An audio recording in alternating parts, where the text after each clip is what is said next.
신자들이 구원받고 난 이후에 가장 경계해야 될 것이 무엇일까? 그것은 바로 옛삶이라고 이렇게 말씀을 드릴 수가 있습니다. 옛삶이라고 하는 것은 하나님이 없는 삶을 가리키죠. 죄의 삶을 가리킨다고 이렇게 말씀을 드릴 수가 있는 것입니다. 성경도 에베소서 4장 22절에 보니까 너희는 유혹의 욕심을 따라 썩어져가는 구습을 쫓는 옛 사람을 벗어버리고 이렇게 말씀을 하고 있어요. 옛 사람이라고 하는 것은 바로 옛 삶을 가리키죠. 에베소 5장 18절 말씀에도 보니까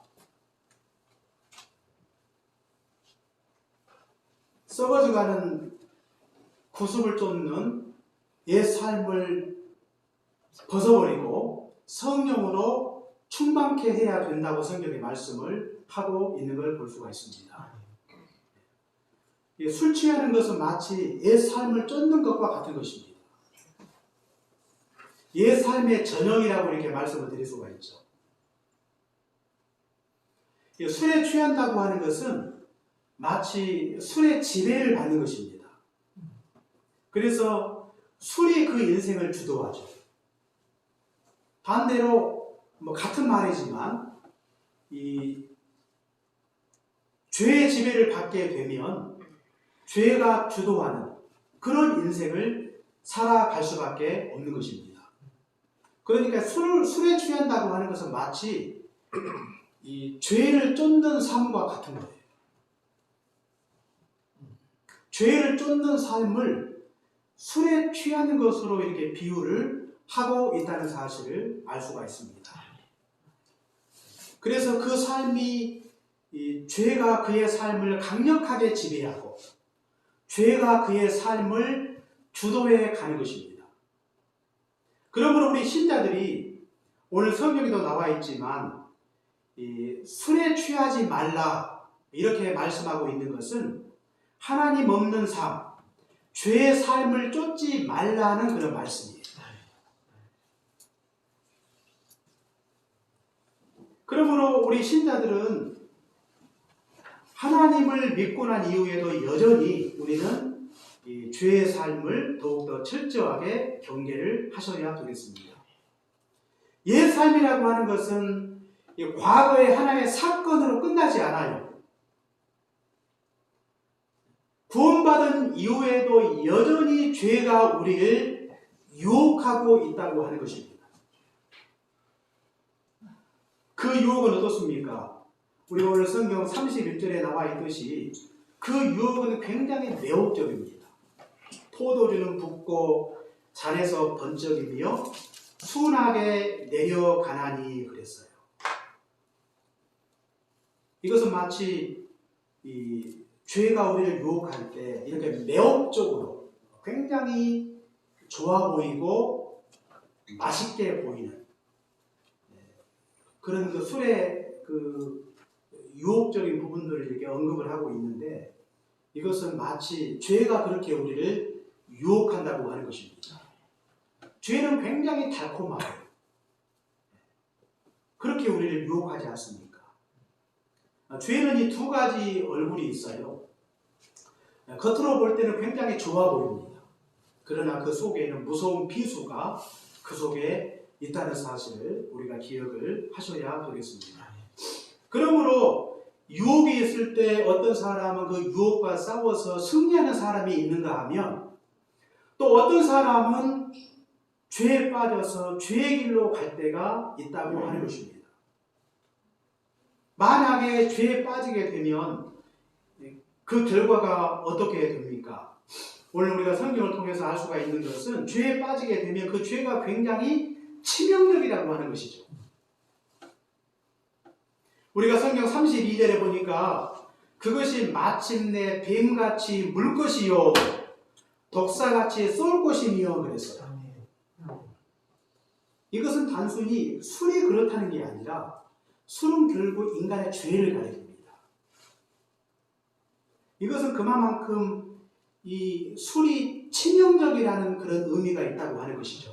술이. 얼마나 치명적인가. 실제로 우리나라 1년에 술과 관련해서 죽는 그 숫자가 한 5천 명 가까이 된다고 그래요. 술과 관련해서 죽는 사람이 하루에 한 13명 정도. 그런 통계가 있더라고요, 보니까. 술은 마치 독과 같은 것입니다. 독과 같아요. 근데 이 독이라고 하는 것은 작은 양으로 사람의 목숨을 빼앗아 갈 수 있는 것이죠.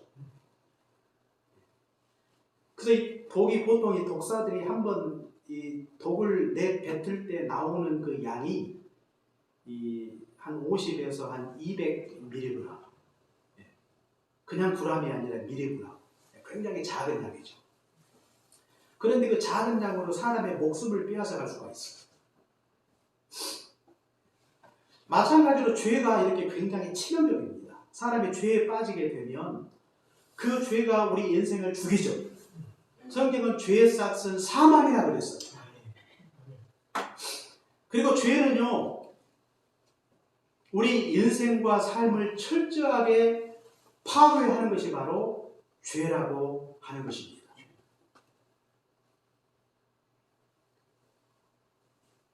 특히 이번에 지금 10개월째 계속되고 있는 러시아와 그 이라크가 아니라 우크라이나 전쟁을 잘 알고 계실 텐데요. 그 뉴욕 타임즈 그 신년 그 특집에 그 전쟁 기사가 났는데 거기에 보시면 이번 그 전쟁을 통해서 죽은 숫자가 양국이 10만 명 이상의 사상자를 냈다 그랬어요. 그 전쟁 자체가 죄 아닙니까? 인간의 탐욕으로부터 시작이 되는 것입니다. 성경은 이웃을 해하지 말라고 이렇게 이야기를 하고 있지, 자기의 욕심을 위해서 이웃과 전쟁하라고 성경이 말씀하지 않거든요. 탐욕의 결과가 전쟁으로 나타나는 것이죠. 그런데 그 죄로 인해서 얼마나 많은 사람이 죽습니까? 이주민은 이루 헤아릴 수 없을 만큼 많은 이주민이 발생을 하죠. 인간의 탐욕으로 인하여 많은 사람이 죽고 많은 가정이 철저하게 파괴되었다고 하는 것입니다. 이게 바로 죄예요. 다윗의 범죄로 인해서 얼마나 많은 사람이 죽습니까? 자기 자녀도 죽고 또 자기가 범했던 그 여인의 남편도 죽죠. 그리고 관계성이 깨어지고 또 가정이 파괴되는 그런 결과가 나타나고 있는 걸 볼 수가 있어요. 그게 불신자의 죄이든 신자의 죄이든 죄라고 하는 것은 이렇게 굉장히 치명적입니다. 치명적이에요. 죄에 빠지게 되면 그 죄가 우리의 인격과 삶을 철저하게 파괴합니다. 죄는 그런 거예요. 뿐만 아니라 죄에 빠지면 사람을 무감각하게 만들어요. 우리가 성경 33절에서 35절까지 한번 볼까요? 33절에서 35절 같이 한번 읽겠습니다. 시작.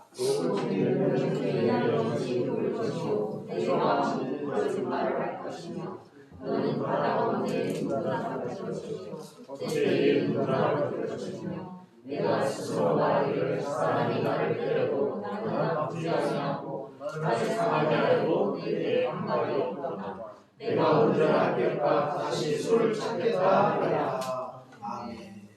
자, 여기 보니까 이것은 그 술에 취하게 되면 그 술이 그 사람을 무감각하게 만든다는 그런 내용이죠. 그래서 이제 술에 취하게 되면 그 사람이 신경이 무감각해져요. 그래서 자기가 뭐 했던 말도 다 잊어버리죠. 그리고 자기가 무슨 행동을 해도 부끄러운지를 몰라요. 술이 사람을 무감각하게 만들어 버린다는 그런 말씀이죠. 오늘 성경에도 보니까 내가 스스로 말하기를 사람이 나를 때려도 나는 아프지 아니하고 나를 상하게 하여도 내게 감각이 없다 그랬거든요. 죄가 그런 것입니다. 죄가 사람을 무감각하게 만들어요. 죄에 대해서 꺼리낌이 없습니다. 죄책감이 없어요. 죄를 두려워하지 않습니다. 왜 이렇게 됩니까? 죄가 사람을 그렇게 무감각하게 만들어 버리게 되는 것입니다. 그래서 죄를 더욱더 촉발시키는 효과가 있습니다. 사람이 맨 처음에 죄를 짓기가 어렵지, 죄를 자꾸 짓다 보면 습관성이 생기고 나중에는 그 죄악된 삶이 자기의 일상이 되는 것입니다. 무감각해져 버렸다는 증거 아닙니까? 우리가 주일날 예배를 드리고 주일 성수하는 거, 이것도 처음에 빠지기 어렵지, 그게 자꾸 반복되고 습관이 되면 나중에는 별로 죄의식이 없어요. 죄책감이 없습니다. 두려움이 없어요. 지난 우리가 3년 동안 이 비대면 예배에 많이 익숙해졌어요. 그런데 3년 동안 해보니까 장점도 있는데 폐해도 있어요. 이제 우리가 주일날 이렇게 나와서 예배 드릴 수가 있잖아요. 그것은 비상시에 그렇게 하는 것이죠. 비상시. 물론 지금도 이제 코로나가 끝난 시국이 아니기 때문에 이제 어느 정도 전과 같이 유지가 되고 있지만, 그러나 그런 예배가 일상화되는 것들은 우리가 경계해야 되는 것이죠. 진정한 예배는 현장에 함께 모여서 같은 마음으로 우리가 하나님을 예배하는 것입니다. 그런데 우리가 비상시에 드리는 예배가 일반화되는 것은 옳지 않죠. 그것이 일반화되고 이제는 현장에 모여서 예배하는 것 별로 중요하게 여기지 않고 그냥 이제는 인터넷 교회가 있으니까 그냥 인터넷에 들어가서 거기에서 예배드리고 거기에서 헌금도 하고 이제 더 이상 성도들과 만날 일이 없죠. 그런 신앙으로 만족하고 그것이 자기의 신앙이 되어버린다면 이건 문제가 있는 것이죠. 그러니까 자꾸만 이런 그 은밀하게 들어오는 죄악들이 우리 마음을 자꾸 이렇게 무감각하게 만들어 버리게 되는 것입니다. 이것이 바로 죄입니다. 뿐만 아니라 죄는요, 중독성이 있어요. 중독성. 우리가 35절 하반절에 보니까 내가 언제나 깰까 다시 술을 찾겠다 하리라 그랬습니다. 술의 중독성이 굉장히 세죠. 그래서 일단 술 중독에 빠지면 끊기가 쉽지 않아요. 미국의 그 경제 전문지 비즈니스 인사이더에 보니까요, 이 중독성이 강한 그 5가지 물질을 소개를 했더라고요. 거기 보니까 첫째가 헤로인, 둘째가 코카인, 셋째가 니코틴, 넷째가 좀 어려운데 저는 처음 들었어요. 바로 비툴인가 그래요. 바로 비툴인가. 이름 자체도 굉장히 생소하죠. 이건 약간 그 체면제 효과가 있대요. 그래서 중독성이 굉장히 크다는 이야기를 하고 있는데, 그리고 그 5번째가 알코올입니다. 굉장히 중독성이 강하죠. 그래서 일단 한번 빠지면 이걸 끊어버리기가 굉장히 어려워요. 오늘 성경에도 보니까 그러지 않습니까? 내가 언제나 깰까? 깨자마자 다시 술을 찾는다 그랬거든요. 그만큼 술에 중독이 되었다는 증거입니다. 매일 술을 먹어야 돼요. 한번 술에 빠지면. 그 담배도 피우다가 끊으면 금단 현상이 있듯이 술도 이렇게 먹다가 잠시 그 루틴이 깨어져 버리면 굉장히 불안 증세가 나타나죠. 그래서 잘 끊지를 못해요. 중독성이 굉장히 강해요. 그런데 이 죄도 역시 이런 중독성이 있다고 하는 것입니다. 죄. 왜 그런가 하면 죄는 우리에게 고통을 주기도 하지만 죄는 우리에게 육체적 쾌락과 즐거움을 주는 것입니다. 그렇기 때문에 죄에 한번 빠지게 되면 이 중독성이 생겨서 죄에서 헤어나오지 못할 때가 굉장히 많이 있어요.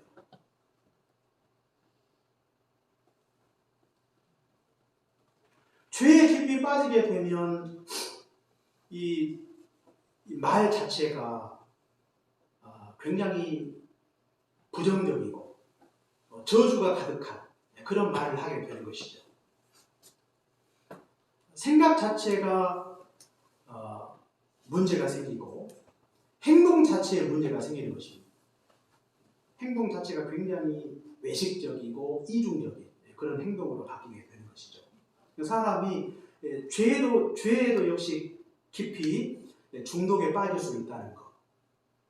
우리가 중독 그러면 뭐 마약이나 뭐 도박이나 알코올 자꾸 이런 것만 생각하는데 죄라고 하는 것이 무슨 그런 것만 죄가 아니잖아요. 이 죄라고 하는 것은 굉장히 다양합니다. 그 죄를 헤아릴 수 없을 만큼 많은 죄가 있어요. 그런데 어떤 특정한 죄에 자꾸 몰입을 하고 집중하면 그 죄가 습관이 되고 일상이 되고 중독이 되어서 헤어나지 못할 때가 많이 있다는 사실을 우리가 기억해야 되겠습니다. 그렇기 때문에 이 죄의 중독도 반드시 치료가 필요합니다. 그러므로 죄에 빠지게 되면 그 죄가 우리에게 굉장히 치명적이고 무감각한 자로 만들어버리고 또 죄가 중독성이 있는데 우리가 죄에 빠지지 않기 위해서 우리에게 필요한 것이 무엇일까요? 우리가 오늘 성경 31절에 보니까 뭐라고 말씀하고 있습니까? 포도주는 붓고 잔에서 번쩍이며 순하게 내려가나니 너는 그것을 보지도 말지어다 그랬어요. 보지도 말라 그 말은 눈길을 주지 말라 그런 뜻이에요. 눈길을 주지 말라. 잠언 7장에도 보니까 어떤 한 젊은 청년이 음료의 유혹을 받지 않습니까? 음료가 있는 골목에 지나가다가 여인의 유혹을 받고 그 유혹에 넘어가는 그런 내용이 잠언 7장에 나와 있는데요. 그 골목에 들어섰다고 하는 것은 이미 음료에게 눈길을 주었다는 그런 뜻이에요. 죄의 눈길을 두면 죄에 빠질 수 있는 것입니다. 그렇기 때문에 우리가 죄에 빠지지 않기 위해서 우리에게 필요한 것이 무엇일까요? 죄의 유혹 자체는 우리가 피할 수 없어요. 유혹이라고 하는 것은 누구나 받는 것입니다. 뭐 신앙이 좋은 사람도 유혹이 있고 보통 일반 사람들 모두에게 유혹이 있는 것입니다. 왜 우리 신자가 유혹을 받는 것인가? 우리가 세상에 살고 있기 때문입니다. 세상은요 끊임없이 우리 신자를 유혹하고 있어요. 그리고 악의 영들이 하나님의 교회를 신자들을 지금도 끊임없이 주님이 오시는 그날까지 우리를 시험하고 유혹하고 있다고 하는 것입니다. 그리고 우리는 타락한 육체를 가지고 있어요. 그렇기 때문에 우리는 이 땅에 살면서 유혹 자체를 결코 피할 수는 없습니다. 그러나 우리가 유혹에 닥쳐올 때 우리에게 필요한 것이 무엇일까요? 그 유혹을 분별하는 것입니다. 분별하는 거예요. 지금 우리가 살고 있는 세상은요, 무엇이 죄인지조차도 분별하기 어려운 시대를 살고 있어요. 당장 그것이 나에게 유익하고, 당장 그것이 나에게 재미가 있고, 그러면 사람들은 옳고 그름을 따지지 않고 그걸 행할 때가 굉장히 많습니다. 유혹이 있을 때 우리가 가장 먼저 해야 될 일이 무엇인가? 그걸 분별하는 일입니다. 분별하는 일이에요. 우리가 어떻게 우리가 그것을 분별할 수가 있는가? 우리가 창세기 39장을 보면 알 수가 있는데요. 요셉이 자기 여주인의 유혹을 받지 않습니까? 날마다 동침하다고 이렇게 요셉을 유혹하죠. 그런데 요셉이 그걸 거절합니다. 그가 여인의 유혹을 거절할 수 있었던 것은 두 가지를 근거해서 분별했기 때문입니다. 첫째로 요셉은요, 이성적인 판단을 했어요. 여주인이 그를 유혹할 때 요셉이 했던 말이 무엇입니까? 주인이 나에게 모든 것을 금하지 않았지만 금한 것은 단 하나다. 그것은 바로 당신뿐이다. 당신은 그의 아내라고 이렇게 말씀을 하고 있죠. 그러니까 그의 이성에 비춰볼 때 여주인을 범하는 것은 도덕적으로, 윤리적으로, 양심적으로 옳지 않다고 판단을 했던 것입니다.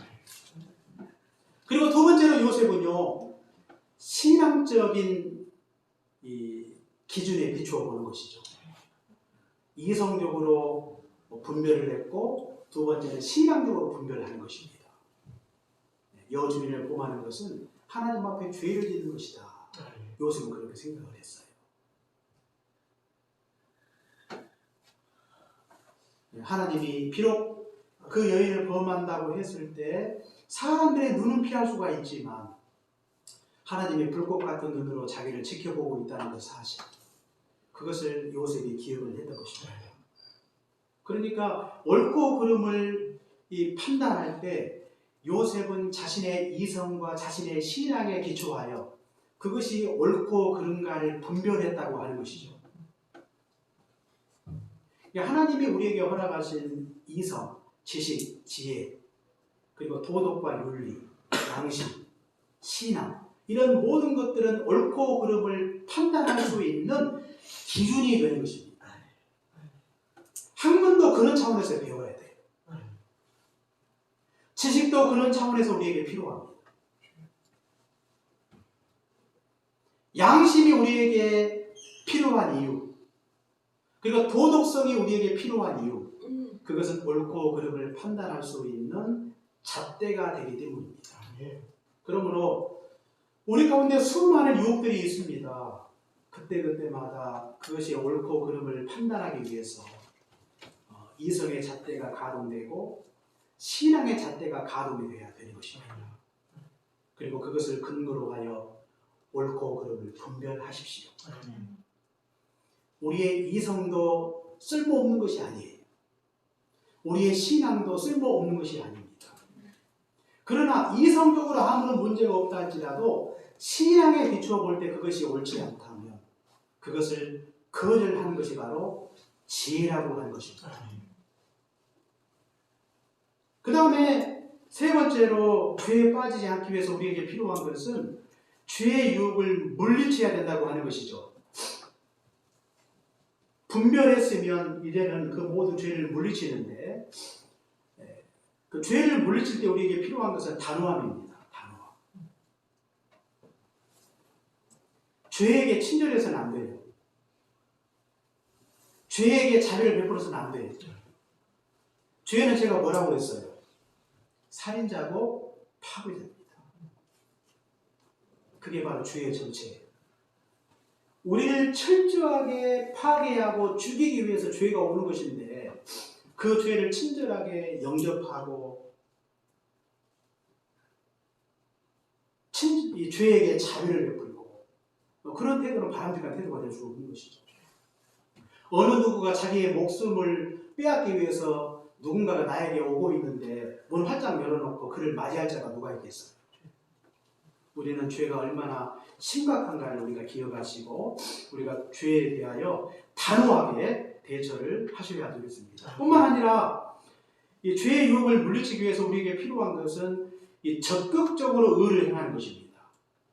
소극적으로 죄를 피하는 정도가 아니라 죄의 유혹으로부터 우리 자신을 지키기 위해서는 우리가 적극적으로 의를 행하는 것이죠. 우리가 로마서 6장 13절에 보니까 너희 지체를 불의의 병기로 죄에게 드리지 말고 너희 지체를 의의 무기로 하나님께 드리라, 이렇게 말씀하고 있어요. 그러니까 우리가 이 땅에서 선한 일을 많이 하고 선한 사람을 많이 하면 죄를 지을 틈이 없어요. 소극적으로 죄를 피해서만 다녀서는 안 돼요. 우리가 선한 일이 무엇인가를 발견하고 우리가 그 일을 적극적으로 감당하는 것입니다. 세상에서 나쁜 일을 많이 하신 분들이 나중에 이제 철이 들고 나서 주로 하는 일이 무슨 일이죠? 이제 봉사를 주로 많이 하죠. 봉사. 선한 일을 많이 하는데 굉장히 그게 의미가 있어요. 아무것도 하지 않으면 나중에 했던 나쁜 일을 또 할 수가 있어요. 그런데 선한 일을 자꾸 찾아서 하다 보면 옛날에 죄의 유혹으로부터 자기를 지켜낼 수가 있는 것이죠. 다른 사람한테 내가 피해를 주지 않고 사는 것이 최고다. 그렇게 생각하는 것은 옳지 않습니다. 적극적으로 내가 착한 일을 해야 돼요. 선한 일을 해야 돼요. 선한 사업을 하셔야 돼요. 그래야 우리가 죄에 빠지지 않습니다. 죄만 적당히 지지 않으면 된다는 이런 소극적인 생각이 우리가 죄의 유혹으로부터 우리 자신을 지키지 못할 때가 많이 있다는 사실을 기억해야 되겠습니다. 마지막으로 죄의 유혹을 물리치기 위해서 우리에게 필요한 것이 무엇일까요? 그게 바로 성령 충만이라고 하는 것입니다. 성령 충만. 아까 제가 에베소 5장 18절에 말씀드린 것처럼 술 취하지 말라 이런 방탕한 것이니 오직 성령 충만을 받으라 이렇게 말씀하는 거죠. 성령이 충만하다고 하는 것은 성령께서 그 삶을 강력하게 지배하는 것입니다. 그리고 성령님이 그 인생을 주도하는 거예요. 성령님이 그 인생을 인도하시는 것입니다. 이게 바로 성령 충만이에요. 여기에 죄가 결코 틈탈 수 없는 것입니다. 왜요? 성령이 그 인생을 강력하게 지배하기 때문입니다. 죄가 들어올 틈이 없어요. 노아가 방주를 지을 때 그 틈을 엽청으로 메꾸지 않습니까? 그 엽청으로 메꿔야 방수 효과가 있어요. 마치 성령 충만은 세상의 이 무수한 죄악들이 우리 가운데 들어오지 못하도록 영적인 엽청을 바르는 것과 같은 것입니다. 그 죄가 우리 가운데 들어올 틈을 주지 않는 것이죠. 교회 가운데 우리 가정 가운데 죄가 들어올 틈을 주지 않는 것입니다. 이게 바로 성령 충만이에요. 성령 충만하면요 죄가 우리 가운데 들어오지 못해요. 우리 가운데 들어와서 우리 인생을 파괴하고 우리 인생을 죽음의 길로 이끌어갈 수 없는 것입니다. 그러므로 신자들은요 반드시 성령 충만이 필요합니다. 성령 충만. 아까 우리 집사님 기도하실 때 마지막에 보니까 성령 충만을 달라고 이렇게 기도하셨는데 우리 신자들에게 예수님 믿고 난 이후에 우리 신자들에게 정말로 절실한 것이 무엇인가? 성령 충만입니다. 우리의 의지와 우리의 노력만 갖고는 우리가 이 땅에서 거룩한 자로 살아갈 수 없어요. 그러면 우리가 어떻게 하면 성령 충만할 수가 있는가? 두 가지가 있습니다. 기도하면 성령이 충만해져요. 우리가 사도행전 2장에 보니까 오순절에 한 곳에 모여서 기도하고 있을 때 성령께서 강림하시고 모든 자들이 성령이 충만하고 있는 걸 볼 수가 있어요.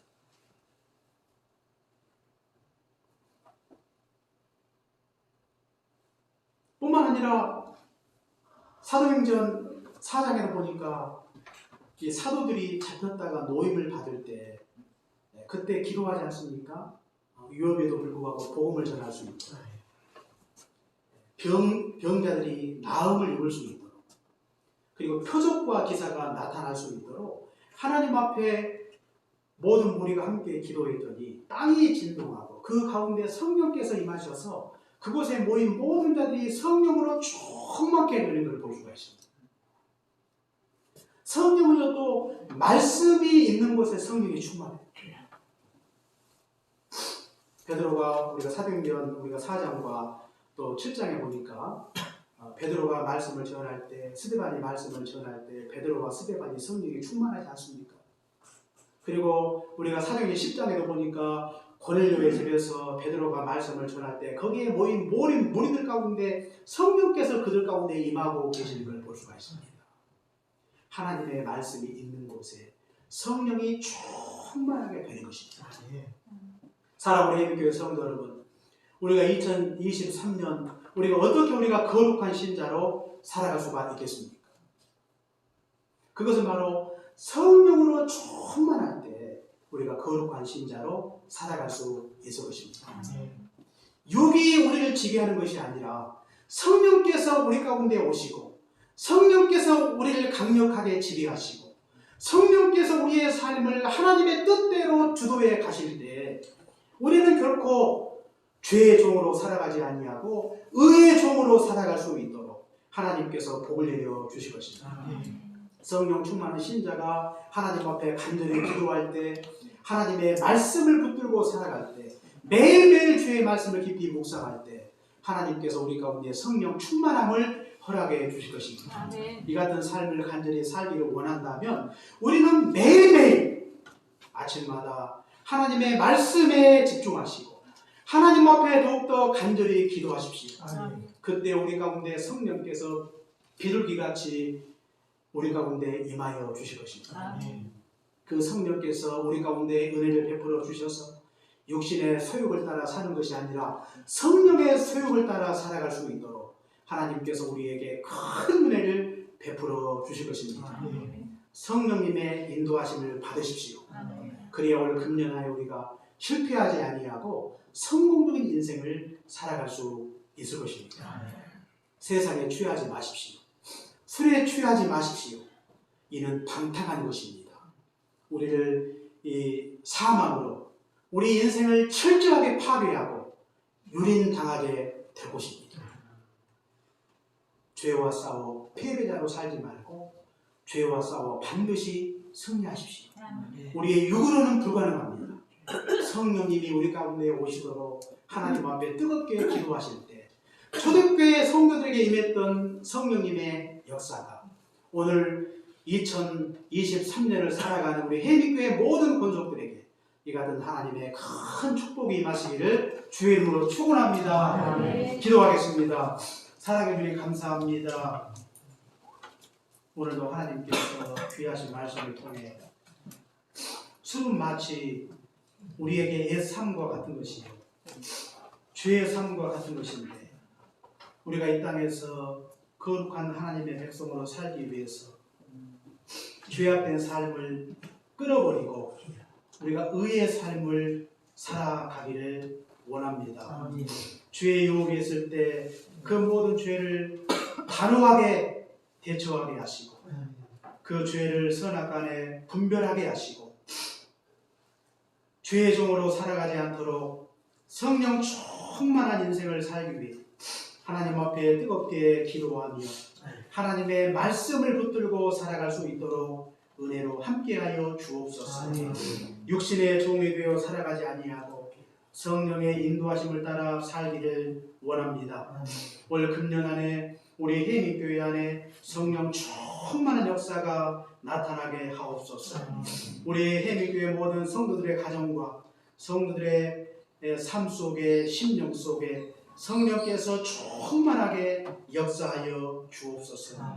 매일매일 기도하기를 쉬는 일을 범치 말게 하시고 하나님의 말씀을 매일 묵상하는 중에 그 말씀이 우리에게 힘이 되게 하시고 능력이 되게 도와주셔서 세상을 이기고 2023년 한 해가 하나님 앞에 거룩한 자로 살아가기에 부족함이 없도록 은혜와 긍휼을 베푸시옵소서. 예수님 이름으로 기도합니다. 아멘. 우리 같이 찬송